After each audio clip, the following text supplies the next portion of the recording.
This may seem like an odd way to start, but when I bought the business first in 2004, somebody sent me a card, and I can't quite remember the cartoon, but the gist of it was there was a group of men around a boardroom table and one woman, and the chairman was a man, and the caption said, "That's an excellent point, Mrs. Brown. Now let's wait for one of the men to say it before we take it seriously." And I laughed, but not in a good way. But it struck me then, as it does now, that sometimes people are taken more seriously, not for who they are, but perhaps because they are not. So you look at me and you see a dragon, a businesswoman. I'm also a sister, I'm a daughter, I'm a nurse, a journalist, a broadcaster, a presenter. I think I'm a good friend. But I'm also a widow and I'm a single mum. And my son doesn't have a father and we do okay. So I think because...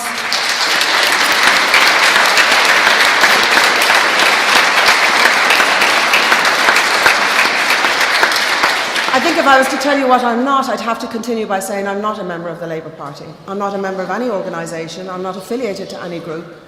And that the views that I give you today are honest and heartfelt, and they are my own. And I think they're stronger because of it.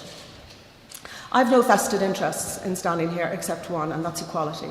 I've spent almost all of my life fighting for equality. Equality for women, equality for people with mixed abilities, whether they be learning or physical. I sat here 2 weeks ago launching a wonderful charity celebrating its first anniversary on the autism spectrum. A wonderful young man called Adam Harris. So if anything that defines me, it is perhaps my belief that everybody's equal, and that I think in our society, as much as I'd campaign for people from the black and ethnic minority community, and more recently from people from the travelling community, I think that we need to embrace equality in a progressive society. When I was in my 20s, a young boy who's a distant relative, and you'll appreciate I won't tell you exactly how we're related, came to see me. He was 14. His name is Raymond, not his real name. And over the course of a couple of hours, heart-rending hours, he explained to me that he was gay, and that he always felt that he was gay. He'd never expressed that to his school friends, to his siblings, to his parents.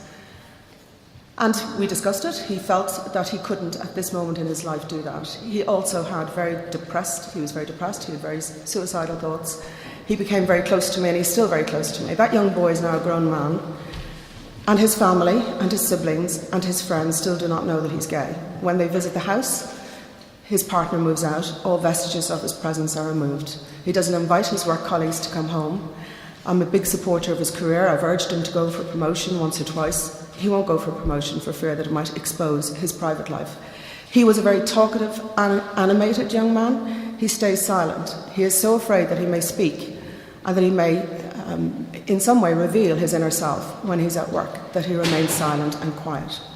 That young boy's life was devastated because he felt he couldn't come out. He couldn't talk openly about the fact that he was gay, and it's still devastated. He never got to fulfill his potential. My young boy is 16, and I hope and pray that in his life he will fulfill his potential.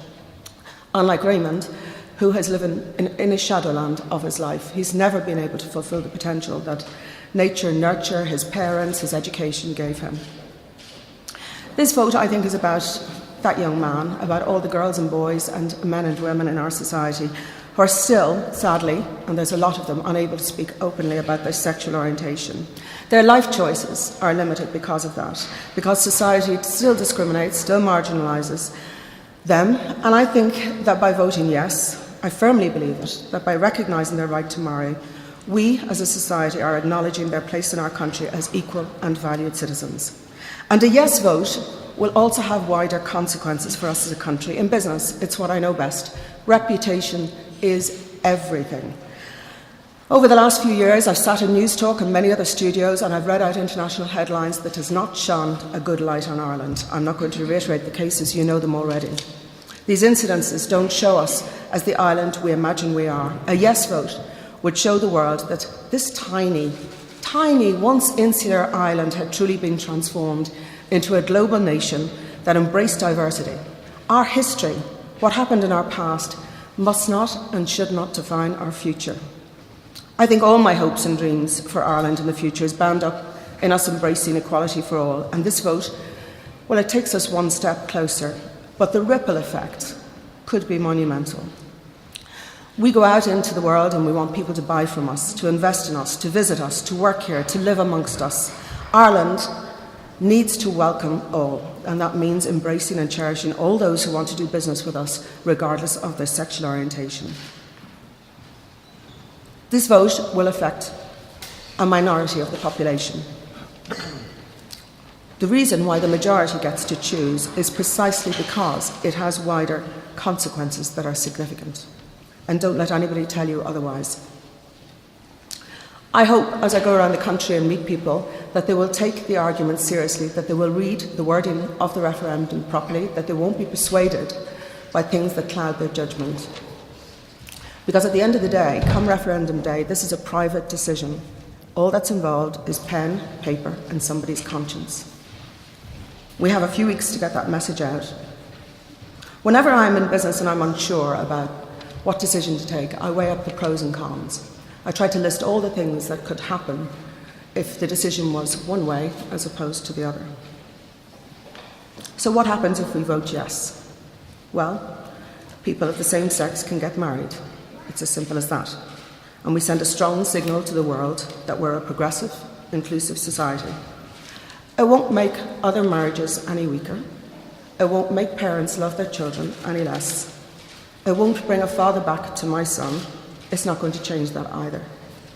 But it will allow all our citizens to do something that I cherish and that was very important to me, and that is to marry somebody they love and live in a society that has taken a small but very important step towards acceptance of equal rights for all.